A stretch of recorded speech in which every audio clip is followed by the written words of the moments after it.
Hello and welcome to the latest Packaging Europe podcast. My name is Elisabeth Skoda. I'll be your host today. So Loop was launched back in 2019 to create a global platform for reuse where manufacturers can develop reusable versions of their products that can be sold through major retailers with the same convenience as the current disposable versions. And it was recently announced that Loop, along with a coalition of brands and retailers, has reached commercial scale in France, with a fully functioning reuse system offering a wide range of everyday consumer products at local supermarkets. This is obviously a significant step since we have seen a range of reuse pilots for consumer packaging in different countries, but the step towards fully scaled up solutions has been challenging and somewhat elusive. So I'm really pleased today to have with me Loop's founder and CEO, Tom Szaky, and he'll discuss with us what enabled Loop's success in France, why reuse systems have struggled in other countries, and what could be done to address this. So, welcome, Tom. Thank you very much for being on the podcast today. Thanks for having me. I was thinking to set the scene. Could you define for us what is actually meant by fully commercial scale in the context of Loop in France? Absolutely. So there's a number of ways to look at it. I think the most obvious is just its physical scale, which we look at two key indicators: the total number of stores. We're now close to 500 stores and growing by about 10% month over month. And the other key vector is how many products are available in the platform. And that's now around 400, growing by a similar growth rate of, adding maybe, 4 or 5 products every month. Maybe that's close to like 1-2% growth month over month in total product. So that's one way to think about it. And that's well out of pilots, which typically, when we ran pilots, and most reuse pilots would be somewhere between half a dozen and a dozen stores, maybe with 10 to 20 products. So this is multiple logarithmic steps greater than that. So that's one way to look at scale. But in other areas would be, what are the economic backbones to it?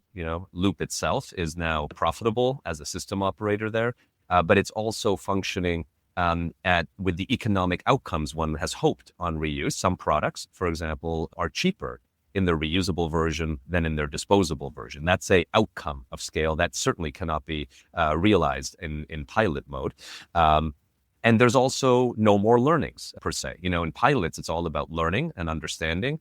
And in scale, it's just about more volume. And we are very much in that category as well. Operationally, it's functioning brilliantly. Consumers are enjoying it every day across all CPG categories, from food to beverage, home care, personal care, and other products.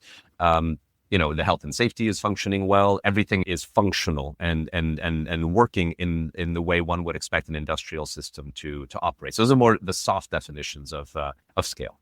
Starting broadly from an overview point of view, what helped to reach this in France from a cultural, operational, or political, or all of the above point of view that allowed France to achieve what other markets haven't so far? Absolutely. And I want to put a fine point on it, which is that we were not successful in achieving this in Canada, the US, the UK, and Japan. So it's not like we just did France and we're here celebrating. We've had a lot of challenges. And we were not able to get out of pilot in all the markets except France. So what are the reasons and what are not the reasons? I actually want to begin with what is not the reason. It is not cultural. It is not the consumer, right? Because many times people will say, especially I sit in the US, many times I hear global companies say, well, sustainability is a European concern, and it's not so much a North America one. That may be true from a corporate point of view, but it's not from a consumer point of view. So what I would say is, if you looked at the data of how consumers responded in all markets, all 5 countries where we ran Loop, from Japan to Canada, you could not tell the consumer apart. It's also not a cultural point. France has not had consumer return bottles for the same time as the US hasn't had them. It's not like Germany, for example, where there is a great active bottle return system for B2C packages. It's also new in France in the exact same way it's new in the US. So it's not like there is a pre-existing cultural understanding of this sort of thing. And I want to highlight that, because that, for anyone listening in, say, North America, this could work just as well in Canada or the US. So here's the key difference. there is the part that Loop as an operator could affect and could not affect. What it cannot affect, which is the driver, is the regulatory context. France, unlike Canada, UK, US, and Japan, has the right carrots and sticks enabled from a regulatory context to make this happen. The stick is there is an EGEC law, like a Ministry of Environment law, that basically says by 2027, retailers must dedicate, this is retailers of certain size, of course, must dedicate a certain amount of their shelf space to reusable offerings, which could be dispensing stations, could be pre-fill like Loop. We'll get into all that in a moment. Now, I want to highlight, well, there is that mandate. Doesn't have a lot of penalties, right? So these sticks don't have to be very sharp or the ability to create a lot of pain. They just have to be indicators of what's coming. So this law is there, but it also doesn't have a lot of penalties if someone does not comply. The other component is the carrot. Carrots are really important because in shifts in sustainability that are not incremental, it's not a shampoo company inventing conditioner or a toothpaste company inventing mouthwash, non-incremental change. Subsidy is very, very helpful to get that system to be economically competitive with the pre-established scaled system. And so in France, there's a law that says that the EPR system, the PROs who administer the EPR tax effectively on packaging, must dedicate 5% of their annual revenue, which is a substantial amount, somewhere between 50 and 100 million euro per annum until 2029 to fund specifically reuse. And that allows the system to be economically competitive when it is very small in scale. And then those subsidies can go away as scale is achieved and you don't need the subsidy anymore. Those are the two things that are really valuable and really differentiated France. And to put a fine point on it, we heard from partners in, say, the US and others that while everything is functioning and the consumer likes it, we do not want to scale until the regulatory context is there, right? Until we are forced and ideally subsidized. But there's also things we can affect, right? And that was also a great learning for us. When Loop began, we got very excited about the idea that a package moved from having one use to many uses, moving from a cost of goods sold embedded into every product to an asset where only its depreciation and cycling are embedded into the COGS. Bottom line makes the ability for the package to be astoundingly better, moving from, say, paperboard ice cream packaging to stainless steel, gorgeous, museum-worthy, examples. And that is true. The problem we realized is CPG companies are very good at doing micro volumes and mega volumes and aren't really that good at anything in between. And so one of the key learnings we had is we have to put simplicity on a pedestal for all key actors, retailers, brands, and consumers, because that's why we vote for disposability all the time, is because it is ethically convenient, not just for the consumer, but for the commercial actors who make it available. And that was a key breakthrough for us that has really led to this continuous growth in France. Just as an example of what that actually means in the flesh, if a consumer product company in France joins Loop, we look at their portfolio today and evaluate which package forms exist in their portfolio that are already conducive to reuse, where you have to change next to nothing for it to be reusable and go around a minimum of 10 times. And there are a lot of package forms that fit that criteria. And then if they want to do something where they don't have a package form enabled for that, instead of going into what is the most awesome, amazing way to construct that package form, we instead say now, what is the least amount of change we have to make to the pack form, such as perhaps increasing its wall thickness by some nominal percentage so that it does become conducive to reuse. And that is critical because that type of system can scale through, slowly adding stores every month, month over month.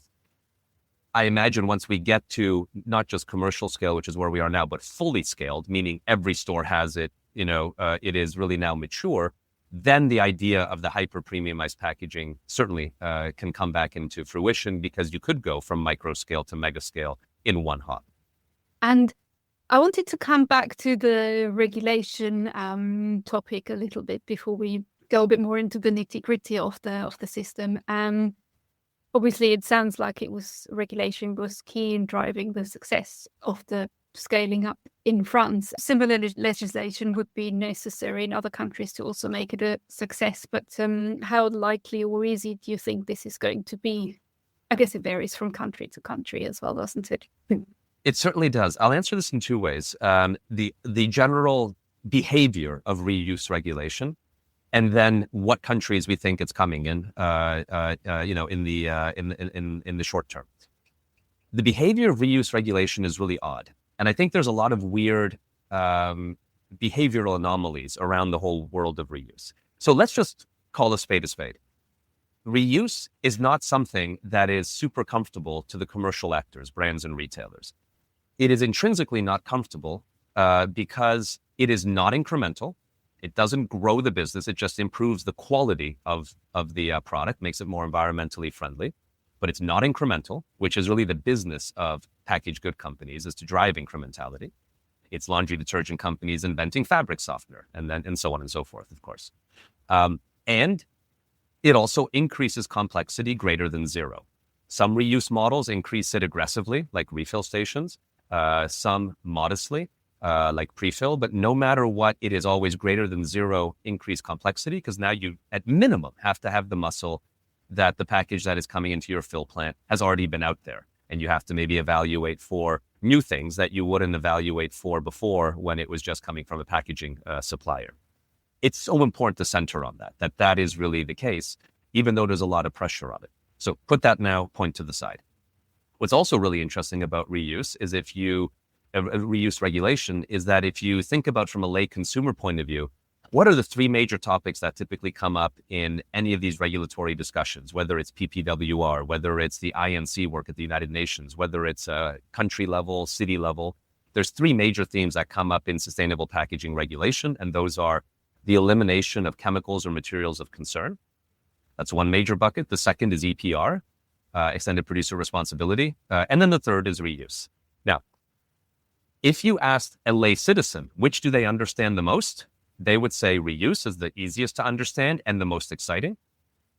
EPR is somewhere in the middle. And the elimination of materials or chemicals of concern are the most challenging, because now we're getting into complicated science and PFAS and all these things that are not easy for a lay citizen to grasp.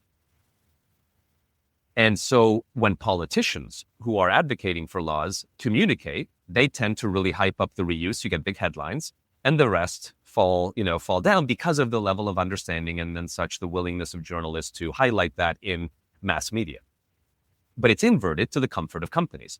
Companies are the most comfortable leaning in on eliminating materials or chemicals of concern, frankly, because if they've identified them, they're going to want to get rid of them anyway. That's just good stewardship of the business, right? And those are generally spot solutions. Remove chemical A, put in solution B, right? And it's very comfortable for the company, and they would probably voluntarily be doing it anyway.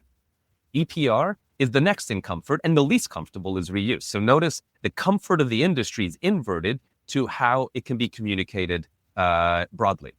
And so what tends to happen if you add those two vectors together is reuse regulation tends to be very hyped at the beginning of the regulatory journey and is the first thing to be removed at the end of the regulatory journey when things actually pen meets paper.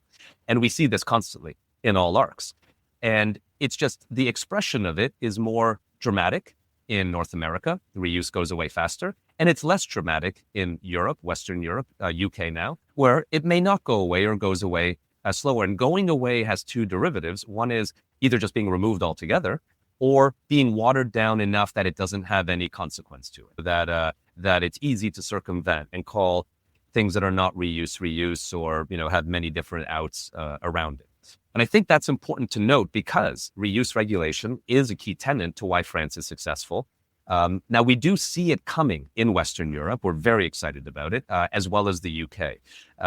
And so that's where we're very optimistic that we will see a similar set of circumstances as France. And that's where we're looking for where we would expand next. I wanted to also ask you, obviously, in France, a portion of collected fees is used towards reuse infrastructure. And I was wondering what kind of financial incentives are essential to make reuse economically sustainable in other countries as well. Yeah, absolutely. So the end state of reuse is that, actually, maybe if I can answer this slightly differently, I want to give a context point because it will really help where subsidies are relevant. I think the context point I'd like to share is that reuse is not a silver bullet. It's not appropriate for all package forms. The irony is the only silver bullet in all sustainability of any kind is not purchasing. Let's be clear. Everything else is just a little better than what we're doing now. In reuse, the way to think about it, if I may, is if you take all packaged goods and really expand it, not just the obvious like a soda and a shampoo, but expand it to insect repellent, latex paint, you name it. And let's say we put all those packaging forms on a spectrum, where on one end of the line, you had the most expensive to package a kilo or milliliter of content. And on the other side, you had the inverse, the cheapest to package volume. The most expensive would be examples like perfume, scotch, whiskeys. And the cheapest would be things like a bag of potatoes. And let's say we organize all packaging in that concept. If we then split that line into thirds, what I would say is reuse is absolutely more economic and better for the environment for the bottom third, those expensive pack forms over content packaged. Examples, could be wine bottles, and, hot sauce containers, pickle jars. I would say as out as a plastic laundry detergent bottle, maybe a plastic shampoo bottle, maybe a cosmetic polymer tub, like a polypropylene tub. That's about that first third. The other third, the far out third, would be the flexible films. And then the middle third, I would just say it depends which way it goes, depending on the details of the pack, because there's a lot of complicated, nuanced packaging forms. But the top third will never work for reuse, environmentally or economically. It won't.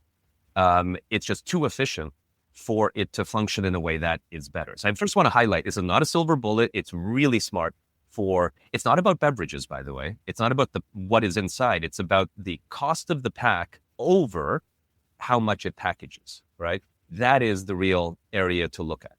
And the reason is because what reuse does is it shifts the pack from being a cost of goods sold to an asset where you put it into your COG on depreciation plus the cost of cycling it minus the profit on deposit loss. That would be the direct equation. Now, and at scale, even at the scale we're at now, which is not fully scaled, but certainly in commercial scale, we are already seeing that some products are cheaper in the reusable version than the disposable version. William Peel Scotch whiskey, for example, sells their normal version, I think for something around €12.50. Don't hold me to the exact number, but around that number. The reusable version, which is the same bottle, because that bottle is conducive to reuse, it just has a different end of life opportunity, sells for 19 cents cheaper for the content. And if you return it, you get an extra 50 cents back. So you would have been 69 cents cheaper. That's pretty meaningful on a €12 and change item. Now, to answer your question directly now on the subsidies, the problem reuse has is it's competing against an Olympic athlete, which is traditional production. This is the most optimized, best running, every penny has been squeezed out system operating day to day. And because the product is not incremental, it's not a new flavor, a new, something that can be seen as adding on to the P&L, but instead substituting, even at pilot, it very much gets compared apples to apples on what is my product in reuse, what is it in disposal, and I'm going to look at the profitability, and I'm going to make immediate decisions. But I'm comparing a hyper mature system that's in tens of thousands of stores on the disposable side to maybe a 10-store pilot in reuse running through an R&D facility. So you could see the COG structure just never is going to be equal when you're comparing an Olympic athlete to a baby that's just starting to walk. And that's where the subsidy comes in, is to normalize that playing field until the baby learns to walk and can run, because then it's going to run faster for that bottom third of packaging than the disposable version or single-use version, whatever terminology we want to put on it. I also wanted to zoom in a bit on the role of the retailer, particularly in France in the scaling up. And obviously, Carrefour played a key role in bringing Loop Solution up to scale. And I wanted to ask you, how did this early commitment influence maybe other retailers and brands to join? And what can we learn what can other countries learn from this? Absolutely. So another key aspect that I think was critical to the success in France is don't think of it like a multi-stakeholder coalition where we're all holding hands around an equal circle. Companies move through commercial inputs. They move to, around the great art of competition. They want to beat their competitor, and that is a bigger driver than anything else. It's bigger driver than regulatory compliance, or certainly a bigger driver than doing the right thing. And so what was brilliant in Carrefour is they saw that and by the way, when we first started working with them, there were no regs on the table, but they felt like it's going to come one day. And they said, why don't we get ahead of this and make it a commercial advantage than just a compliance exercise, right? And that's what they did. They effectively took the chair position and really drove and were first to everything. They were the first partner for us to launch our e-com test, first partner anywhere in the world to launch in-store pilots. And they've always stayed, I'd say, one logarithmic step ahead of everyone else. But they're eyes wide open that reuse can only work if everyone is playing in it, that all the retailers are playing, that all the brands are playing in what default becomes a multi-stakeholder system. That's the only way it'll really function and deliver on all the promises of better for the environment and better economically. But they led the way, and they stayed that one major hop ahead of everyone. Today, Loop is live with many major retailers in France, Système U, Monoprix, and so on. There's a large number of launches coming up. But a big part of that is the combination of, yes, there's the regulatory carrots and sticks, but there is also a competition driver at the very same time, and that is fully championed and led by Carrefour. The other key benefit is we talked on the effect of retailers, right? And they know everyone needs to come in and play, and at some point everyone will have it and it will be equal, but they would have probably won a lot of market share in the process. They will probably have converted consumers to be Carrefour consumers versus competitive consumers along the way, which is very valuable. The other component that might be not as clear is the effect on assortment, on the amount of products available. And before answering the retailer's effect on assortment, I want to highlight why is assortment important. This is one of the things reuse pilots struggle with greatly, and ours have done as well. What we found through data is that if you have a small assortment of products on the shelf, the chance of purchase is very low, and the chance of return is dismal. Like you get return rates of 10%, 15%. I mean, straight up a failure, right? And remember, reuse has two KPIs. Do you purchase and do you return? Because you could purchase, but if you don't return, the reuse component is not functioning.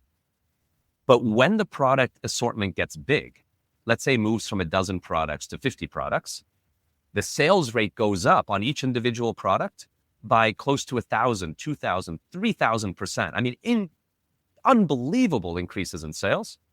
And the return rates go from failure to 60, 70, 80%. With no marketing or no extra effort on it. Those are success, especially in the context that you're creating behavior change, right? Where you haven't laid on all that communication and time. And there's a key reason why. We many times look at consumer convenience in the obvious points, which is, how do I purchase? How do I use? How do I return? And we look at it on a mono product basis, and we try to take out all the different areas of constraint, of challenge. But consumers don't buy products as mono products. They go to a supermarket to fill their basket. And imagine when organic came out and you were interested in it, you were sort of seduced by the concept of organic and you wanted to make a salad for your dinner party, but only tomatoes were available. Would you even bother buying the tomatoes? Probably not. But if, inversely, your lettuce, your tomatoes, your onions, everything was available as an organic derivative, you would go from buying nothing in organic to everything in organic. And that's the same thing in reuse. Consumers don't want to just do one thing. They want to either do it or not do it. And that's even more important on the return. They don't want to return one bottle and get 10 cents back. They want to either return a whole load and make it a part of their habit or don't bother at all.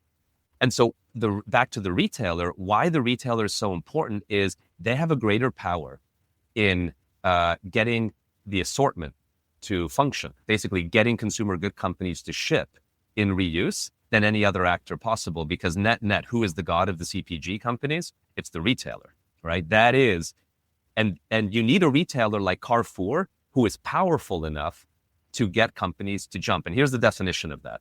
A retailer that could get a CPG company to make a custom product. And there's some retailers, like if Walmart called any supplier in the US and said, I know you ship your product as a 0.5 liter, but I want it as a 1 liter. How fast do you think that would appear? Right away, right? And that some retailers, country leading retailers, have that power. And those are the ones that can really chair and lead reuse and then allow the other retailers to follow.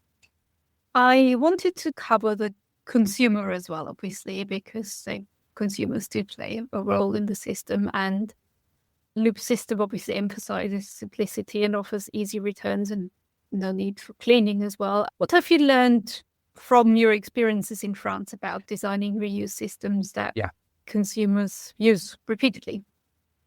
Wonderful question. And I think the punchline has become our mantra internally through learning. This wasn't how we began. The world was reusable back in the 50s, 40s, basically before the 50s, and across everything, not just, milk to motor oil, but we darned our socks, we cobbled our shoes. Ask a kid today on the street, what does darning a sock mean? And I think it'll be very telling when they look at you perplexed, let alone cobbling a shoe. But then we started voting for disposability aggressively, which is why we won. Why disposability won. And we have to really center on why we voted. We center a lot on the negative, but let's center on the positive. It is incredibly convenient and affordable. And we vote for it constantly, which is why it replaced and disrupted the more repairable, reusable world we used to live in. And of course, we multiplied that by tenfold increase in per capita consumption. So what we put on a pedestal, and it's been a really good mantra for us, is we need reuse to feel like disposability in every possible way, because that's what people want. That's what people voted for. So when we first started this journey back in 2017, we evaluated every modality would be maybe a more appropriate word, of reuse. And we found basically four major versions. One was refill stations, where the consumer does the cleaning and refilling themselves at a store. Say concentrate or sachet refill, where the consumer does the cleaning and refilling at home in a more efficient package than a fully disposable one. So that's sort of sometimes considered reuse, sometimes considered refill. And then pre-fill, where the package is already full. We realize pre-fill is the winner, and there's no question, because it is the closest to the disposable experience, because the consumer is not doing the cleaning, not doing the refilling. Those are major hurdles to contend with. And and then this is the key part, is that it's the only modality that 100% of consumer goods could go into. When we evaluated how many consumer goods could be concentrated, it's like 2%, right? You're not concentrating a rice or a falafel ball, certainly not any chemical like insect repellent. You'd have a poison on your hand pretty quick. You could concentrate hand soap, though, quite well, but it's only about 2%. Only about 4 or 5% of goods could technically or legally go through a refill station. And this idea of everything is available is so monumental, and that's where pre-fill plays. That was the first thing, and and why we went in that direction, right? We certainly didn't invent pre-fill. It has been existing in Germany for a while, Belgium, all the way to propane tanks in the United States. So that is the first. But then it is this consistent focus on how do we make it feel like disposable consumption. So we're not asking people to sacrifice convenience. And that comes down in the obvious, which is what are the touch points and how do you make return easy? Because that is a little greater. Our dream one day, and we think we can get there, is curbside pickup, just like your recycling bin or your rubbish bin. And that can get there when we have about 10% of the population. Veolia, for example, is an investor in Loop, longtime partner for over 2 decades of TerraCycle. And that's about the threshold we need for local waste management to pick up curbside. Very achievable. But that's the goal to get to. Another example is, we don't just let consumers return 1 bottle at a time. We give them a reusable garbage bag that they just pay a €1 deposit for, meaning they can put all their bottles in there and then drop off the bag like a bag of garbage. We need to put the convenience of disposable consumption on a pedestal and honor it, because that's why it's winning. That's why people are voting for it. And that is the entire mantra around how we work with consumers, and it functions really, really well. The only unintuitive part is convenience is also about the ability to get everything, not just one individual item. It's why the everything models in the world really do well. Amazon is a good example. Why is Amazon winning? Because I can get everything on that system. And the everything concept is very, very unintuitively important in this space. And it's also a key reason, maybe the key reason, small reuse pilots struggle. I wanted, as we come to the end of our podcast, just ask you, obviously now you've reached industrial scale with Loop in France. What's next for Loop in France and maybe also in other countries where you're involved? Absolutely. There's sort of 3 vectors for us for our growth. The first is really moving now from scale to fully realized maturity, which means it's in all stores and it's available for any product that you want. And that's still a multi-year journey. That's where we are progressing towards France. That's sort of one key. The next is, what new countries can we expand into? And as mentioned earlier, we think Western Europe, UK has the right ingredients from a regulatory perspective to be able to replicate the success we've seen in France. And why we are trying to now tell the story of France is so that people see that it can work, period. It's not about learning. It's not about pilot. It works. Just hop over to France and have a look for yourself and try it out. It's very reasonable to replicate it in other markets, whether Benelux, Spain, UK, and so on. And I hope other regions beyond Western Europe and UK wake up as well and see that, and that the lawmakers are able to pass this type of regulation. And we're here to help anyone who is in that position. The third, though, is the most exciting to me as an innovator, is while we said reuse in CPG is really good for that bottom third of packaging, the expensive over kilo or milliliter of content, where else can it play? We're doing experiments and learning in clothing. We think baby clothing, for example, it could play really well. The vectors on this are things that hit their waist moment quickly from purchase. That's why like baby clothing does that faster than adult clothing. Things that don't time out over fashion, right? Where its construct doesn't become irrelevant 2, 3, 4 years later, right? Technology becomes highly irrelevant over time. Fashion, in the sense of pure fashion, becomes irrelevant over time. But there's certain things that haven't changed. The Kraft Heinz iconic ketchup bottle is the same for 100 years. The Coca-Cola shake is the same for 100 years. So those are the things we're really also trying to look at, is where else can we go? And, highlighting reuse is not a silver bullet, but it has certainly wonderful pragmatic applicability in some areas of consumption. And those are the ones we want to identify and then implement.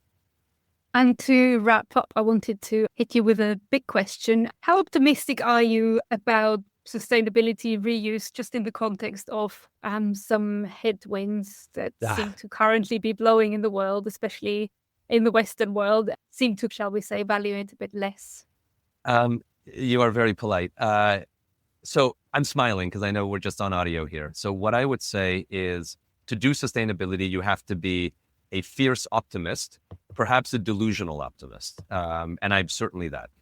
I think what I tell my team, because you can imagine our employees ask us this very question in town halls, is yes, there is tremendous headwind, and let's acknowledge that. The headwind is the economy being poor is headwind for sustainability, because sustainability is a luxury, an extra. It's the first to get cut.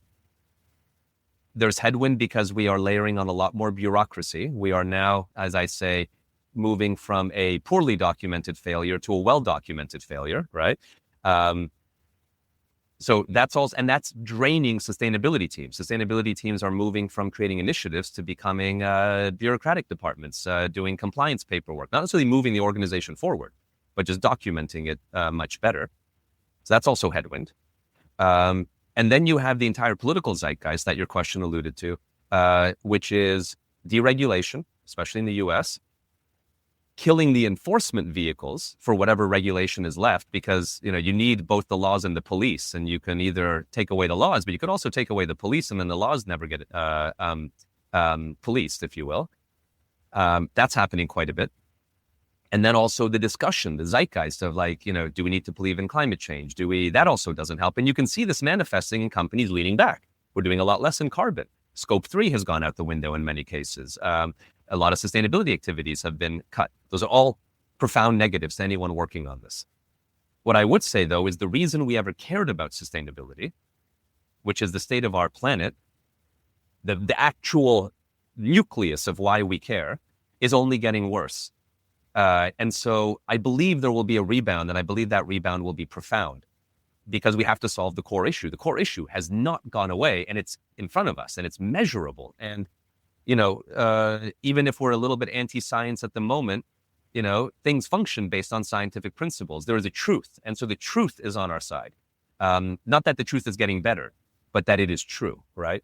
And so I do think there's going to be a rebound. I think we have to focus on long-term thinking, make sure that we are protecting concepts into the long term, because concepts, when they're small, are fragile. And when they die, it's hard to be reborn. So we need to think through that, and we need to acknowledge that, yes, it is headwind, and it might be for a number of years. And let's act accordingly.